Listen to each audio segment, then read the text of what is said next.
Hello दोस्तों, स्वागत है आपका अपने YouTube चैनल लर्नर एकेडमी पर।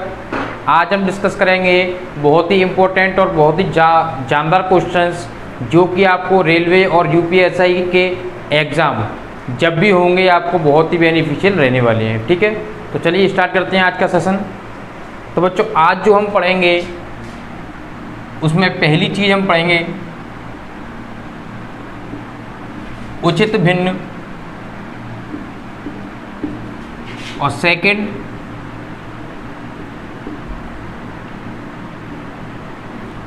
पढ़ेंगे हम अनुचित भिन्न, और थर्ड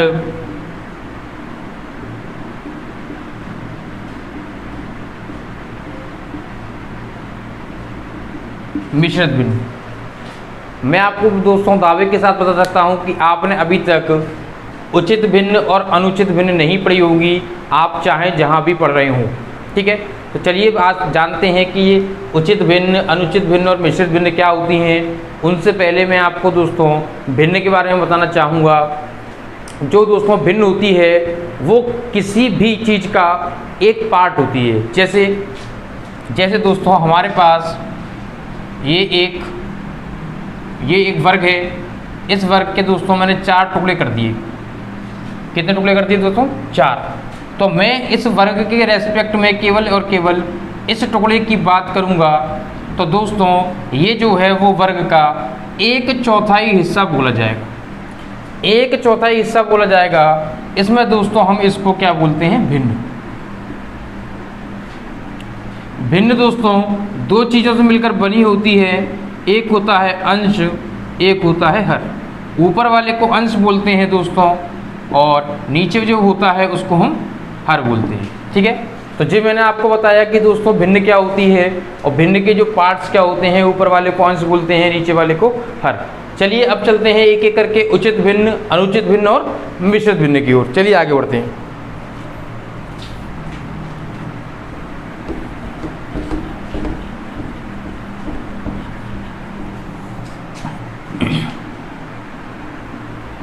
तो दोस्तों पहला हम पढ़ेंगे उचित भिन्न।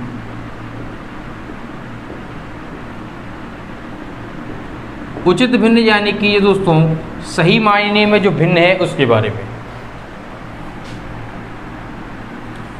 तो दोस्तों उचित भिन्न वह भिन्न होती है जिसका, उचित भिन्न ऐसी भिन्न होती है जिसका अंश कम होता है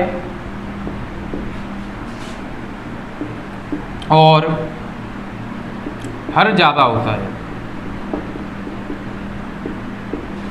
दोस्तों ऐसी भिन्न जिसका अंश कम हो और हर ज़्यादा हो दोस्तों उचित भिन्न कहलाती है। ठीक है, यहाँ ये देखिए, ये मेरे पास एक दोस्तों भिन्न है जिसको मैंने P/Q के रूप में लिख रखा है। इसमें दोस्तों P जो है वो अंश है और Q हर है।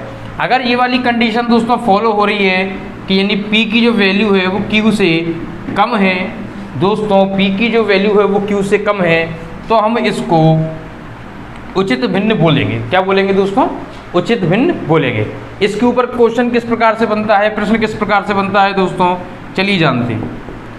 पेपर में आपको एक सिंपल सा प्रश्न दे देगा इसके ऊपर। ठीक है, अगर आपने पढ़ा होगा तो आप कर सकते हैं, वरना आप रह जाएंगे। तो क्वेश्चन ये होगा,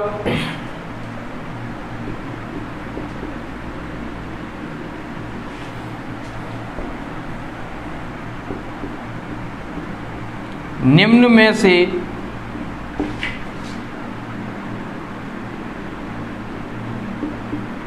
में से कौन सी उचित भिन्न है? निम्न में से कौन सी उचित भिन्न है? ठीक है, आपके पास एग्जाम्पल होंगे 7 ABC कर देते हैं। ए ऑप्शन है आपके पास A 7, बी ऑप्शन दोस्तों आपके पास 3/4, सी ऑप्शन की बात करें दोस्तों तो 7/5, डी ऑप्शन की दोस्तों मैं बात करूं तो डी ऑप्शन मैंने मान लिया √3। तो बताइए दोस्तों कि कौन सा इसमें से उचित भिन्न होगा। तो मैंने जैसा कि आपको इसकी उचित भिन्न की डेफिनेशन बताई कि उचित भिन्न में p यानी कि अंश कम होता है और दोस्तों हर ज़्यादा होता है, तो उसको यहाँ पे अगर हम लागू करेंगे तो दोस्तों केवल और केवल ये हमारा करेक्ट आंसर हो जाएगा 3/4, क्योंकि इसका अंश कम है और दोस्तों हर ज़्यादा है। 7 की बात करें दोस्तों तो 7 को अगर हम p/q के फॉर्म में लिखेंगे तो 7/1 लिखा जाएगा। तो आप देख पा रहे हैं कि इसका जो हर है अंश है वो ज़्यादा है और हर कम है। इसका मतलब दोस्तों ये उचित भिन्न नहीं है, इसी प्रकार से ये भी उचित भिन्न नहीं है। और दोस्तों जो √3 है वो तो भिन्न ही नहीं है, ये एक अपरिमेय संख्या है दोस्तों। तो आप देख पा रहे हैं कि ये चार ऑप्शन हैं, उसमें से हमारा बी ऑप्शन बिल्कुल करेक्ट हो जाएगा। ठीक है, उम्मीद कर रहा हूँ दोस्तों कि मेरी बात समझ में आ रही होगी आपके। अगर बात समझ में आ रही है, अच्छा लग रहा है, तो चैनल को लाइक, शेयर और सब्सक्राइब करना ना भूलें। ठीक है दोस्तों, चलिए आइए अगला जानते हैं अनुचित भिन्न के बारे में। अनुचित भिन्न के बारे में जानते हैं कि अनुचित भिन्न क्या होते हैं।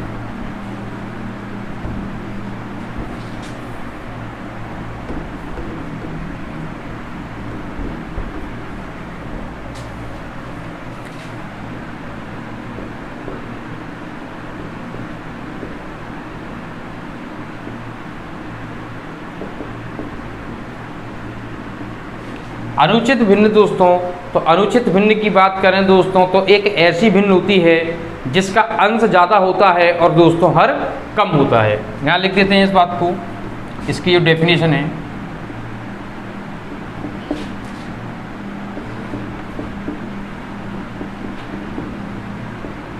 अंश ज़्यादा होता है दोस्तों और हर कम होता है। अगर p और q की फॉर्म में इस बात को बोला जाए तो दोस्तों अगर ये कोई भिन्न है p/q, तो ये p दोस्तों अंश है, q हर हो जाएगा। अगर ये वाली बात फॉलो हो रही है कि जो p है वो ग्रेटर देन है q से, यानी कि दोस्तों जो p है वो ज़्यादा है यानी बड़ा है, और q अगर दोस्तों छोटा है p से, तो हम इसको दोस्तों अनुचित भिन्न बोलेंगे। एग्जाम्पल से क्लियर करते हैं, जैसे कि 7/5, 6/4, 3, ये सब देख पा रहे हैं दोस्तों, सब में अंश जो है ज़्यादा है और हर दोस्तों कम है। तो जो सभी दोस्तों हमारे पास क्या हैं, अनुचित भिन्न। ये सभी दोस्तों हमारे पास अनुचित भिन्न है। एक प्रश्न करते हैं इसके ऊपर,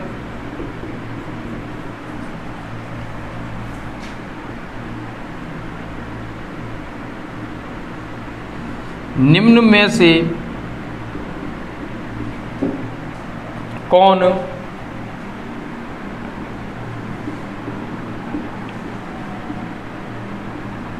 अनुचित भिन्न नहीं है।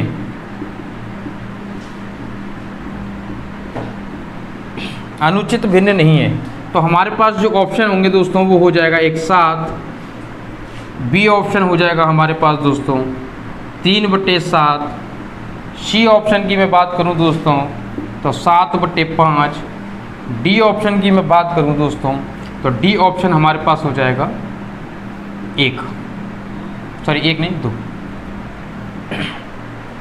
तो दोस्तों आप बताइए कि इन दोनों में से, इन चारों में से कौन सा अनुचित भिन्न नहीं होगा।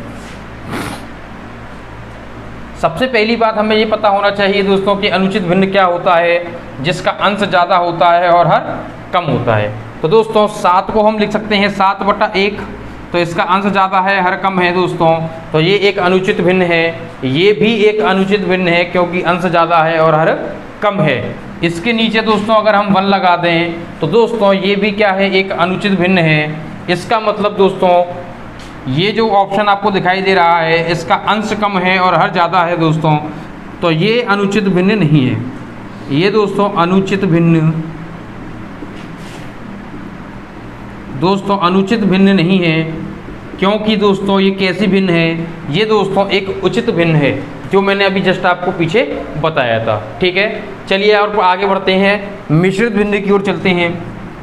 ये वाली बातें भी दोस्तों आपको पता होनी चाहिए। अगर आपको इस प्रकार से बोल दिया जाएगा, ये भी दे देगा इतना पोर्शन, तो पूछेगा कि p/q कौन किस प्रकार की भिन्न है, तो आप बता सकते हैं दोस्तों कि P ग्रेटर देन Q है, यानी कि P अंश बड़ा है और हर छोटा है। तो दोस्तों ये कौन सी भिन्न है हमारे पास? अनुचित भिन्न। ठीक है, चलिए आगे बढ़ते हैं।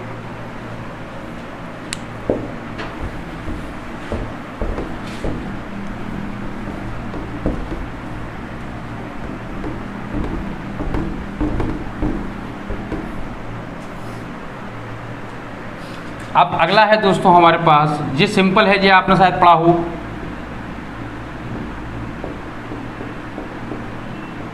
मिश्रित भिन्न।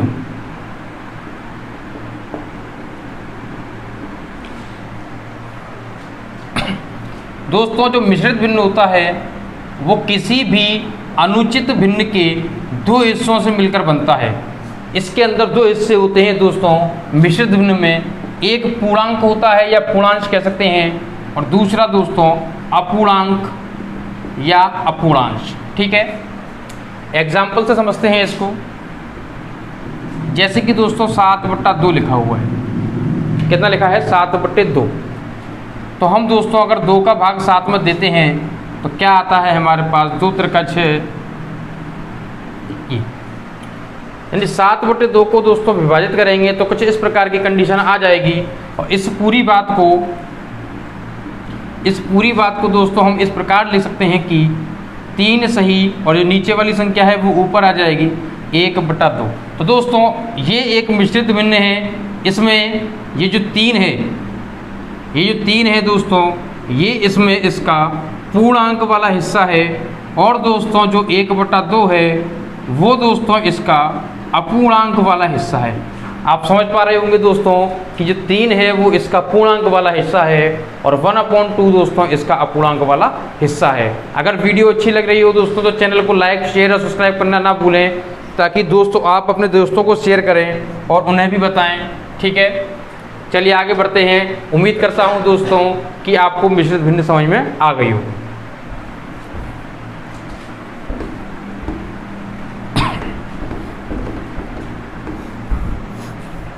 अगला जो पॉइंट है दोस्तों वो है हमारा, आप जानते होंगे, स्थानीय मान। कौन सा है दोस्तों? अगला जो पॉइंट है दोस्तों वो है हमारा स्थानीय मान। स्थानीय मान को दोस्तों अंग्रेजी में, स्थान को अंग्रेजी में दोस्तों प्लेस कहते हैं। स्थानीय मान को दोस्तों इंग्लिश में कहते हैं प्लेस, और मान को दोस्तों क्या कहते हैं? वैल्यू। यानी कि दोस्तों स्थानीय मान को अंग्रेजी में प्लेस वैल्यू कहते हैं। ठीक है, चलिए एग्जाम्पल से समझते हैं। जैसे कि ये हमारे पास कोई संख्या लिखी हुई है दोस्तों, इसमें हमसे 7 का स्थानीय मान पूछा जा रहा है।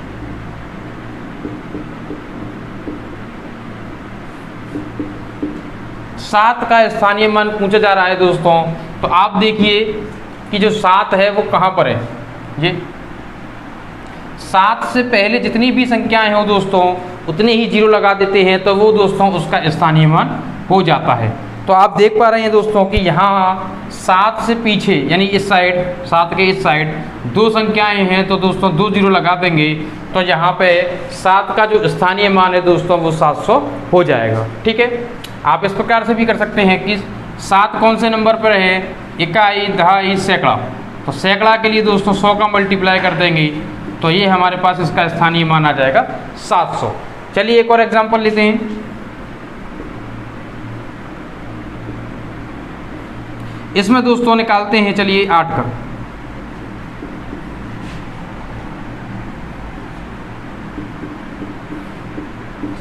आठ का स्थानीय मान निकालते हैं दोस्तों, इंग्लिश में क्या कहते हैं?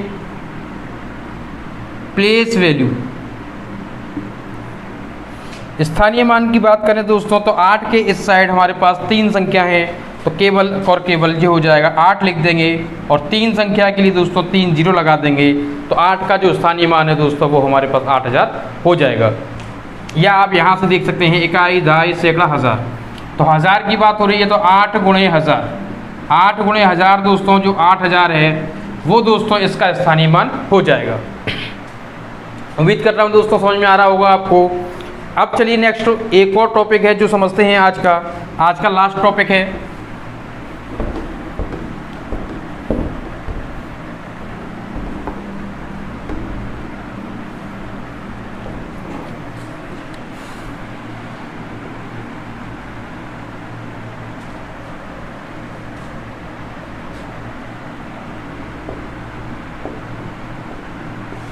जातीय मान।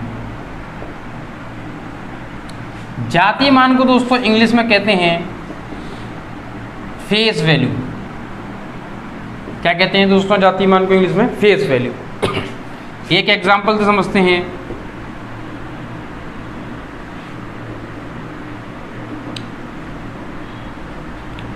अगर हम दोस्तों इसमें 9 के जातीय मान की बात करें तो 9 के जातीय मान की बात करें दोस्तों, यानी कि फेस वैल्यू की बात करें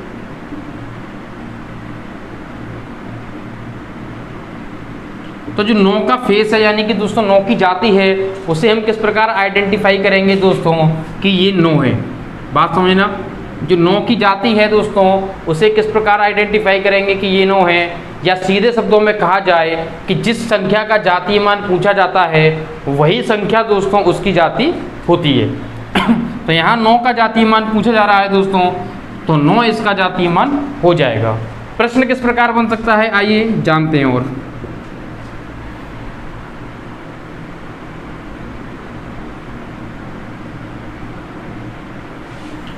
में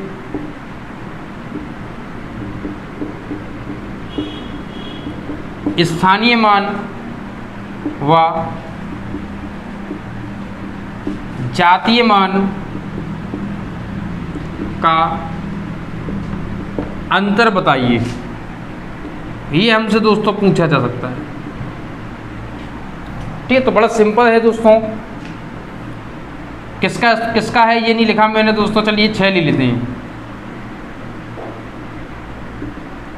6 का स्थानीय मान व जातीय मान का अंतर बताइए। तो दोस्तों जो 6 का स्थानीय मान है यानी 6 के पीछे 3 है तो दोस्तों 3 जीरो आ जाएंगे, यानी कि दोस्तों ये हो गया 6 का स्थानीय मान 6000। 6 के जातीय मान की बात करूं दोस्तों तो केवल और केवल यहाँ 6 आ जाएगा हमारे पास, तो यहाँ लिख देंगे 6। माइनस करेंगे दोस्तों तो अंतर पूछा जा रहा है तो अंतर के लिए माइनस कर देते हैं, तो 10 में से 6 गए 4, यहाँ दोस्तों 9 बचेगा, यहाँ 9 और ये 5, यानी कि दोस्तों 5994 इन दोनों का अंतर हो जाएगा। बात क्लियर हो रही है। चलिए एक और एग्जांपल लेते हैं।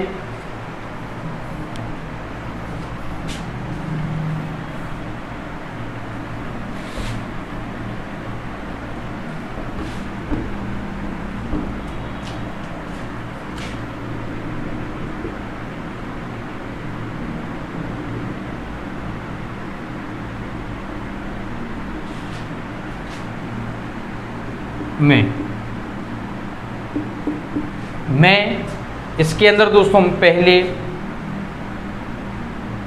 3 का स्थानीय मान व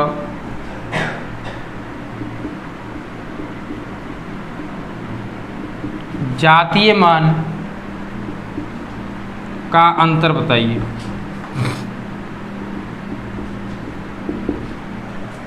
तो दोस्तों पहले वाला जो 3 है वो यहाँ ये है, इसके मैं स्थानीय मान की बात करूँ तो पीछे कितनी संख्याएं हैं, 1 2 3 4 5 6, तो दोस्तों 6 जीरो लगा देंगे हम, ये इसका स्थानीय मान हो गया। जातीय मान की बात करेंगे तो केवल 3 होगा, घटा देंगे दोस्तों तो 10 में से 3 गया 7, फिर ये 9, फिर 9 9 9 9 और ये 2, तो दोस्तों ये इसका हमारे पास जातीय मान हो जाएगा, जो बिल्कुल करेक्ट है। ठीक है दोस्तों, चलिए एक क्वेश्चन और ले लेते हैं, थोड़ा देर हो जाएगी तो कोई दिक्कत वाली बात नहीं है। एक टॉपिक और लेते हैं दोस्तों।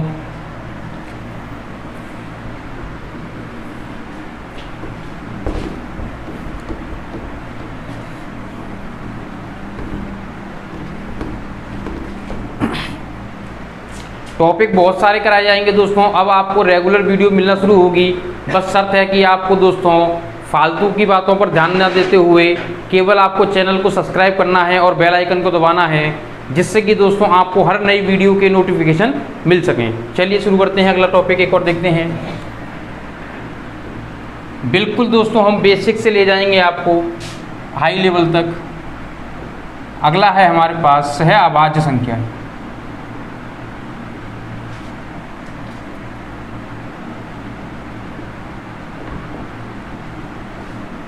सहअभाज्य संख्या है दोस्तों।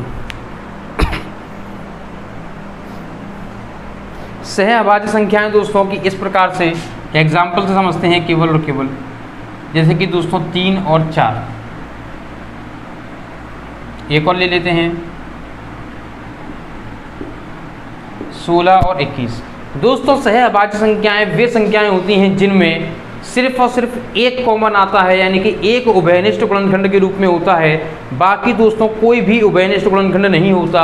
वो दोस्तों हमारी सहअभाज्य संख्याएं कहलाती हैं। कौन सी संख्याएं कहलाती हैं दोस्तों?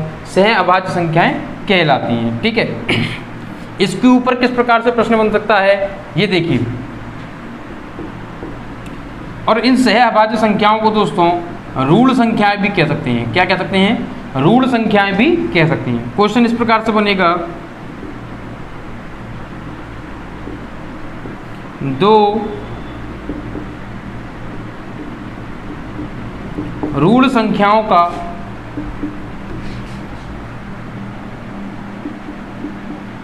गुणनफल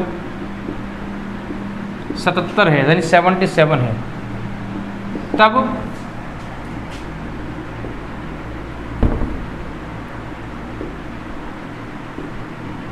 उनका मासा बताइए।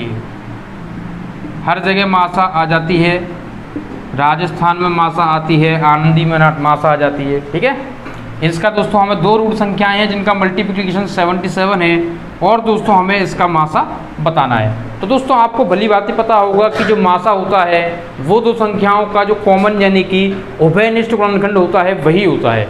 और मैं अभी जस्ट आपको बता रहा था कि जो सहअभाज्य संख्याएं यानी कि ऋण संख्याएं होती हैं उनका दोस्तों उभयनिष्ठ